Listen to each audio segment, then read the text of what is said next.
lain pihak, jerit dan tangisnya bagai mengguncangkan bumi yang menjadi korban dilanda bencana. Rasa gelisah menghantui, tiada peduli kamu siapa, tak mungkin dapat menolaknya. Intan permata dari yang berat, tak mungkin dapat menolongmu.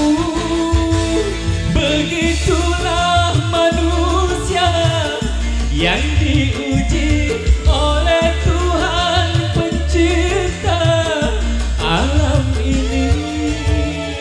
Hanya Dialah kuasa akan segalanya. Tiada kebanggaan, tiada kekuatan bila petaka menerjang. Banyak bangsa-bangsa dilanda bencana, itu pertanda Tuhan murka.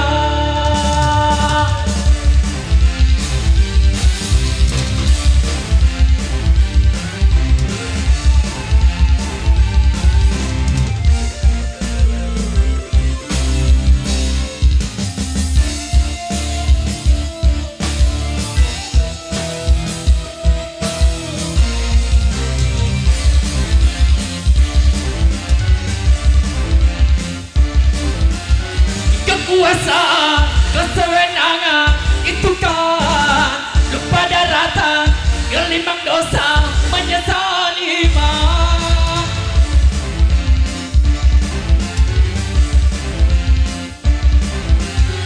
Petaka alam datang menerjang tanpa disadari. Tanyakan itu pada dirimu, mengapa terjadi?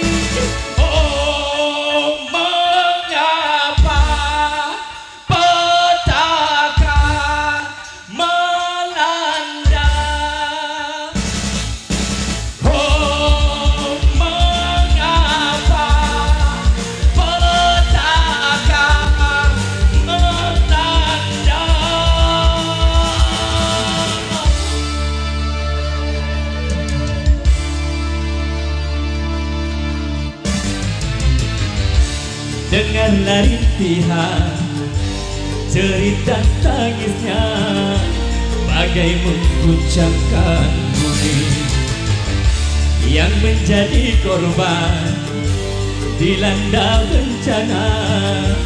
Rasa gelisah menghantui, tiada peduli kamu siapa, tak mungkin dapat menolaknya. Intan permata dan yang berharga, tak mungkin dapat menolongmu.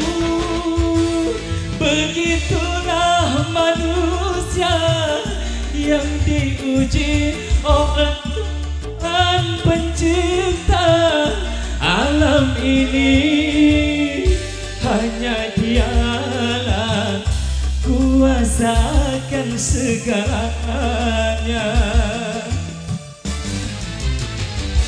Tiada kebanggaan, tiada kekuatan bila petaka menerjang.